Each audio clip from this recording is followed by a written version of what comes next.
Lakini pia hadithi inatuonyesha jawazu tasarrufi almar'ati fi bayti zawjiha bil ashya' al-yasira. Inajuzu mwanamke kutoa kitu katika mali ya mume wake, kitu vidogodogo, lakini allati jarat al-'ada bi ita'i, ambayo kawaida mume hata kasirika kutoa kitu hicho, vitu vidogodogo ambavyo havina thamani sana, karraghif, kama mkate, wa qalil at-ta'ami wash-sharabi, na chakula kichache na kinywaji na mfano hayo, illa an yamna'aha min dhalika, lakini sikuwa akikataza. Kuna mwanamume mwingine anambia mimi sitaki utoe chochote, mwanamke usitoe hapa nyumbani, usitoe chochote, hata chumvi haruhusi kutoa, mume hataki. Lakini kawaida akijua mume jambo la kawaida, hana haja kataza, vitu vidogodogo anatoa, vikubwa mpaka aombe idhini ya mume. Kwa hiyo akikataza au ta'lam minhu shuh fala yajuzu illa biidhni, akijua mume wake ni bakhili asitoe mpaka idhini yake. Tuendelee.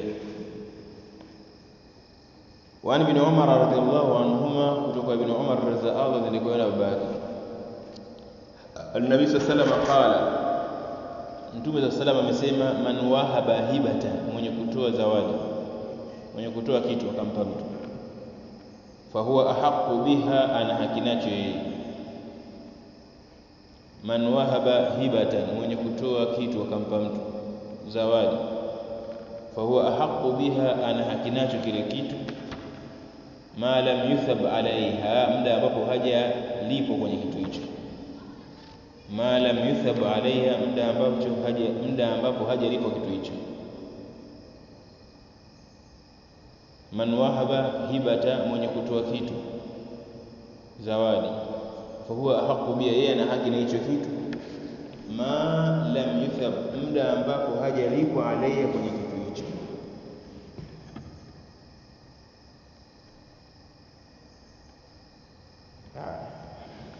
Tulisoma huko katika nyuma, tulisoma aina za hiba, kumpa mtu kitu. Takaddama anna alhibata naw'an, imetangulia kwamba hiba iko aina mbili, kumpa mtu kitu zawadi. Al-awwal, ya kwanza, hibatun li mahdhi thawabi al-ukhrawiyya ma qasdi al-wadi wa ta'aruf, kama jaa fi al-hadithi tahadu tahabu. Aina ya kwanza ya zawadi na kumpa mtu, lengo lake li mahdhi thawabu, wataka thawabu za akhira na kuleta wapenzi kati ya unayempa zawadi, kama hadithi ya Mtume inayosema peaneni zawadi mtapendana. Wa hadha huwa al-asl fi al-hiba, hii ndio asili ya zawadi, watu kupeana vitu. Wa hadhi talzam bil qabd fala yajuzu ar-rujuu fiha, zawadi aina hii ukishampa mtu hairuhusi kuifuata tena. Yani kwa nini tuseme neno haya? Maana ya hadithi tuliyosoma juu, tuliyosoma ni kwamba mwenye kumpa mtu kitu ana kinacho muda ambapo haja lipo. Umeelewa? Akampa mtu kitu zawadi. Lakini tumesema asili ya zawadi ziko aina mbili, zawadi ambayo unakusudia ujira na mapenzi kati ya unompa na yeye. Hii zawadi hii haijuzu kurejea ukakichukua kile kitu. Lakini kuna aina ya pili ya zawadi, hadiyatu yuksadu biha muhdiya thawaba dunia. Kuna zawadi mtu anatoa lakini atakalipo. Tupo walikuwa wanafanya hivyo, kiongozi ampeleke kitu fulani ili akupe kitu fulani. Yaani mtoaji ana malengo, haja kusudia thawabu, anatoa ili apewe. Wal mukafa alayhi, yani maana yake ajua huyu nikimpa hichi atanipa hichi. Wa sahibu huwa al-murad bi qawli ta'ala wala tamnun tastakthir. Na hapa ndio makusudio, hata Allah aliposema usitoe kwa kutaka kingi, yani kuna mtu atoa ili apewe, lakini yeye kataza, sio haramu. Yani la tu'ti al-'atiyya tatlubu i'ta'ika akthara minha 'iwada, usitoe kitu kutaka kupewa zaidi ya kile. Kwa hiyo kuna mtu ana lengo la kutoa na wewe unajua lengo la wewe kutoa, wewe una uwezo, huu ni hali yake ya chini, kakupa kitu, unajua uko mwenyewe pia na shida nacho, lakini ananipa hichi ili kwa sababu ni kuna kitu anataka nimpe. Tuelewana? Sasa idha fa'ala al-insanu hadha, akafanya mwanadamu hili, bi wahaba al-hiba, akatoa kitu li ajli an yuthaba alayya min al-muhda ilayhi, akawa lengo lake ninayompa atanipa, kuna kitu atanipa. Fa inna hadhihi hukmul bai', hii ni kama biashara. Fa in u'ti anha ma yardi, akipewa kile ambacho ataridhika sawa, wa illa falahu rujuu fiha, akisipopewa ila kurejea, naomba kitu changu ile, naomba ile ng'ombe wangu. Umeelewa? Bikhilafi alhiba almutlaqa alawwal falaysa lahu rujuu fiha kama taqaddam, tofauti na ile ya kwanza ambayo ndo asli ni mtu akimpa kitu inakuwa lengo lake ni zawadi, kuleta mapenzi, kutarajia thawabu mbele ya Allah. Atafundisha peaneni zawadi mtapendana, lakini kuna aina ya zawadi makusudi yake mtu apewe. Kwa mfano mtu mwingine ampelekea kiongozi, ajue mimi napeleka hivi, yeye ana atanipa kitu fulani, au atanipa hela, au atanipa hivi, na inajulikana kwa karina. Kuna viambatanisho vinajulikana hii zawadi hii mtu anatoa lengo lake alipo, na yeye kataka kumlipa mbona asante. Lakini mara nyingi huko katika urfu nasi ya kawaida sasa hivi hiyo jambo lilikuwa lipo za Waarabu, mtu anatoa kitu kwa lengo hili linajulikana. Humu wetu sasa hivi habari hiyo ni watu wengi, akitoa kitu maksudio yake ampe, labda kama azatoa sangine kama atakuwa na jambo lake la rushwa si na nini, hayo mambo mengine.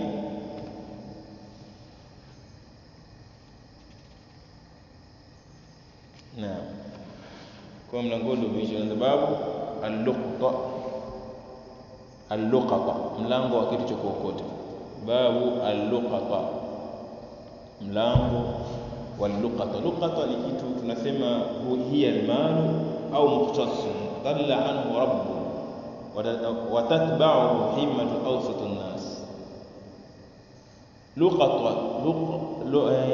Luqata kitu cha kuokota tunasema ni mali au kitu ambacho kinamhusu mtu, kimempotea mwenyewe, na kitu hicho mtu wakati na kati hima yake, yani unafuata kile kitu kukipoteza kinamgusa, naeleka kitu. Yani kuna mlango wa kitu ambacho umekiokota njiani au popote, ndio tunachokizungumzia hukumu yake, kwamba kwanza kitu gani ambacho tunazungumzia kwenye hukumu ukikiokota ni aidha ni mali au kitu ambacho cha mtu ambao anahusiana nacho yeye, ambacho hicho mtu wa maisha ya kati na kati ikipoteza, kama mali, yani kuna hela mtu akipoteza hajali, kuna hela mpaka fikra zake ndio hivi.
Yani kwa mfano mtu sasa hivi kaunja 500, watu atuzungumzie mtu aliochoka kimaisha, tunazungumza mtu wakati na kati akipoteza 500, sio kwamba jambo litamchanga kidogo, ataangalia basi, lakini 10,000 atarudi mpaka alikotoka, si ndio? Kwa hiyo kupoteza kitu ambacho mtu wakati na kati, kiolevu ya maisha ya kati na kati, akili yake inakuwa anawaza jambo lile, hima yake inafuatisha kile kitu, ni pengo, kuna kitu anakiona pengo kwa kile alichokipoteza. Taelewana kitu? Kwa sababu kuna hukumu ya kitu ambacho kidogo umekiokota na kitu ambacho mwenyewe atakuwa na mawazo, yani jambo litamuuma. Sasa ndio mlango wa kusia hivi. Hukumu yake, la afdal man amina nafsahu alayhi, kilichokuwa bora mtu ambaye anajiamisha nafsi yake. Watembea kutoka 30 zimeangushwa. Kwa yule ambaye anajiamisha nafsi yake kwenye jambo hilo, wakawi ala taarifi, na akawa na nguvu kutangaza, anaweza kuokota asiile ile pesa na akaweza katangaza. Walbahthu an sahibiha, na akaweza kumtafuta mwenyewe msika, huwa akhidhuha, achukue. Ukiona kwamba mtu aitumia, unaweza kutangaza kutafuta mwenyewe mpaka aje, takriban mwaka unaweza kuchukua. Fi hadha hifdhi al-mal mali al-khayr ni dhiya, kwa sababu jambo hili unahifadhi mali ya mwingine isipotee, unaruhusiwa kufanya hivyo. Au ta'arud lahu li akhdhi man la yakum biwajibi hifdhi, au umemsaidia asijekakota mwingine ambaye hawezi kusimamia jukumu hili. Walbahthu an sahibi, na kumtafuta mwenyewe. Wa amma na'arfa min nafsi at-tadni ila al-khiyana, wa amma man arafa nafsahu, ama yule ambaye anayejua nafsi yake iko karibu zaidi na khiana, anajua mimi bwana, umeokota njiani ghafla kwa 50, wajue mimi kilichukua hizi nitazitumia, maana sio za kwako. Si kama mtazamo wa watu leo ukiokota hizi kitu kwa mali yako, kile ni mtu kapoteza. Taelewana? Kwa hiyo ukijua nafsi yako iko karibu zaidi, tadna anil khiyana, iko karibu na khiyana, wala ajn taarifi, na pia ukubize, uwezi kukitangaza kile kitu. Walbahthu an sahibi, na kumtafuta mwenyewe. Fahadha, basi mtu huyu yahrum bihaqqi, ni haramu kwake yeye akhadhuha, kukichukua. Liannahu yarudhu nafsahu lilharam, kwa sababu nafsi yake ipeleka kwenye haramu. Wa yahrum sahiba min al-uthuri ilayhi, na anazuia kumhusika asipate mali yake. Maana chochote ambacho kitakikuta barabarani, wewe chukua kanuni, chochote ambacho utakuta barabarani, kitu hicho mwenyewe atakuwa kichwa kinamuuma, anawaza kile kitu chake. Umeelewa? Basi hicho ukijiona una uwezo kukaa nacho, usikitumie, na unaweza kutangaza. Ni vizuri kufanya hivyo kupata thawabu. Kwa sababu gani? Umemhifadhia mtu mali yake. Ama ukijiona mwenyewe ni dhaifu, mmoja kukaa na ile kama ni hela ya kuokota utaitumia, au mwenyewe uko busy uweze kutangaza ukatafuta mwenyewe, acha ipite barabarani, iache kwa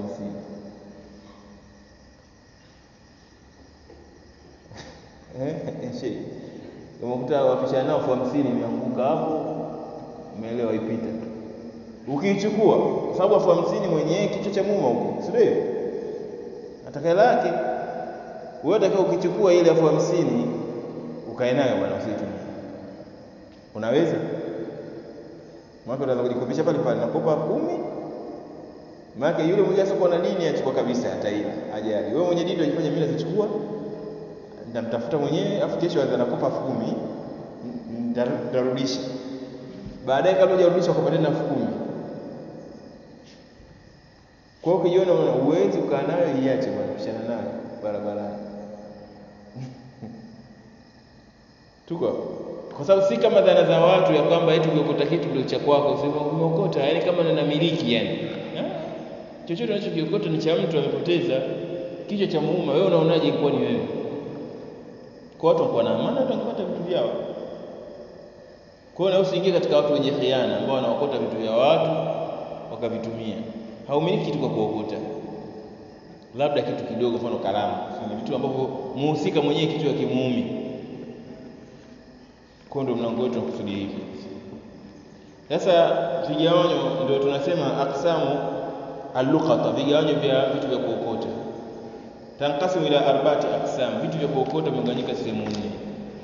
Cha kwanza, ma la tatbauha himmatu awsatu an-nas kas-sawt war-raghif wan-naqd al-yasir, fahadha yumlaku bila ta'rif, wa in wajada sahibaha qabla infaqi wa istihlakihi a'tahu iya. Aina ya kwanza kitu cha kuokota ni kitu ambacho muhusika aliyopoteza haumii sana kichwa. Kama mfano kamcha mtu mkate au hela ndogo 300 400, umeelewa? Hichi kinamilikiwa kwa fahadha yumlaku bila taarifa, ile inamilikiwa na kuacha kwako bila kutangaza. Unaokota kalamu, chukua tuweka mfukoni basi. Wa in wajada sahiba kabla infaqi, mwenyewe ukutana naye kabla ukimgundua. Maana sasa kwa sababu hii mwenyewe umeona kamkusha pale, yani mwenyewe ukiitwa zungumzia mwenyewe umjui, ukimwona mwenyewe wampa, au akikutana mwenyewe kabla hujakitumia unampa. Tuko hapo. Yani mtu kawakusha 500 unachotakiwa umwambie chukua hiyo, au umeokota katokea mpe. Lakini ukiwa umeitumia hakuna dhambi, kwa sababu kitu hichi hela hii kwa mtu wa level, atuzungumzie mtu mwenye maisha chini, kwa mtu wa level katikati 500 sio jambo kubwa. Haiwezi kaa tu mchana kutwa 500 labda ubakhili tu wake ana maradhi mengine. Kwa hiyo ina kwanza kitu hicho. Sio elewa. Kitu cha kwanza ambacho unakiokota ni kitu ambacho unajua mhusika mwenyewe jambo hili. Kwa mfano umekota andazi. Ndio mwenyewe ataumia kichwa katika mandazi yake. Aina ya pili ad-dawal allati tamtani min sighari as-sibai kal-ibil. Mnyama ambaye mnyama amepotea, umemkuta tu porini au barabarani, sio mnyama pori, mnyama wa kufugwa kapotea, lakini anaweza yeye kujikinga na wanyama, kwa mfano ngamia kapotea, au ndege, njiwa kapotea. Umeelewa? Ambaye anaweza kujikinga, anaweza kimbia, anaweza kujikinga. Aidha kwa kwamba ana nguvu kama ngamia ana nguvu, au ana mbio kama vile paa. Umeelewa? Au ni ndege za kupuruka. Hii haifai kumwokota. Fahadha yuhramu iltiqat, haifai kumwokota. Tuelewana? Sema ukota ngamia, wewe nini? Wewe mwache anajikinga mwenyewe, anaanza na nguvu. Kama njiwa atapuruka mwenyewe anajikinga, hawezi kupata majanga mpaka, kwa sababu sio mali yako wewe. Aina ngapi? Ya pili. Ya kwanza, kitu chochote ukiokota ambacho hakina thamani kwa watu walivyo maisha ya kawaida. Ya pili ni kitu wa mnyama aliyopotea. Lakini mnyama aliyopotea anaweza kujinusuru mwenyewe. Tuelewana? Lakini kama aidha ana nguvu au anaweza kuruka au anakimbia sana, umeelewa? Kama vile paa. Kwa hiyo yeye hutaokota, utamwacha mwenyewe. Athalithu, ya tatu, luqtatul haram, kitu cha Maka kilichoanguka Maka. Fahadhi yuhramu ittiqatuha illa liman yuridu ta'rifuha abada ad-dahr lihadithi wala tahillu saqituha illa limunshid. Maka haifai kuokota chochote isipokuwa ukichukua, ukiokota, ukitangaze milele. Hivi vitu vingine vya huku ukiokota unatangaza mwaka mmoja, Maka unatangaza milele. Kwa hiyo pale usikuokota chochote. Al-Kaaba, al-Haram, asio yote haram ya Maka. Arabi'a ma adama taqaddama. Aina ya 4 ni vile ambavyo kutuja vitaji vingine. Min amwali dha'i'a, min ahliya, min al-hayawan, wanyama, mfano mali ya kutoka, mfano wanyama na pesa na vitu. Hii inafaa kuiokota na vinatangazwa na na hukumu hasa tutasoma mbele. Yaani kwa mfano mbuzi, ukuta mbuzi dharura, huu unafaa kumuokota, lakini na hukumu yake. Hukumu yake kumtangaza, kumdhibiti usimchinje, kumtangaza mwaka mzima. Ndio tunakuja kusoma. Tupo? Kwa sababu huyu ana nguvu ya kujikinga mwenyewe, anavyoweza hivyo, itatokea tu chochote. Ukijiona nafsi yako inaweza kumudu, umefika umekuta sehemu ukuta gunia la mahindi lipo porini, bwana kawaweza libebe, utalitangaza. Tumeelewana? Utalitangaza mwaka mzima na kumtafuta mwenyewe. Uwezi fanya nini? Iache. Sio watu tunachukua. Kwa hiyo watu wakichukua, ukiogopa kuchukua, kwa hiyo kuchukua ndio halali. Acha wao watazame. Kwa hiyo kila mtu angeogopa hivi mpaka mwenyewe alikuta ile gunia la mahindi.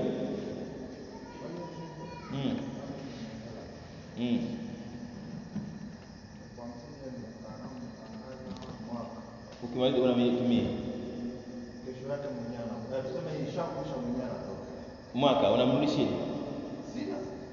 Basi utakudai taratibu kwa mtangaza mwaka deni.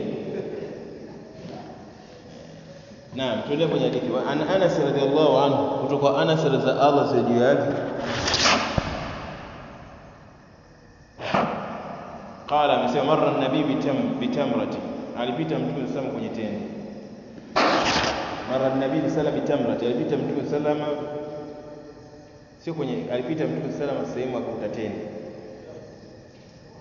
fi tariki, njiani. Mara nabii alipita mtume sallallahu alaihi wasallam kwenye tende, fi tariki, njiani. Yani alipita akaona tende njiani, sio kapita kwenye kuna mitende shambani, njiani akaona tende. Faqala, akasema, laula anni akhafu, isingekuwa mimi naogopea, antakuna min as-sadaqa, huwa itende ni ya sadaka, la akaltuha, ningeila. Mara nabii sallallahu alaihi wasallam bitamrati, alipita mtume sallallahu alaihi wasallam akaona tende, fi tariki, njiani kaona tende imeanguka, sio shambani, njiani tende imeanguka. Faqala, akasema, laula anni, isingekuwa mimi akhafu, naogopea, nitakuna min as-sadaqa, kuwa hii tende katika sadaka, la akaltuha, ningeila.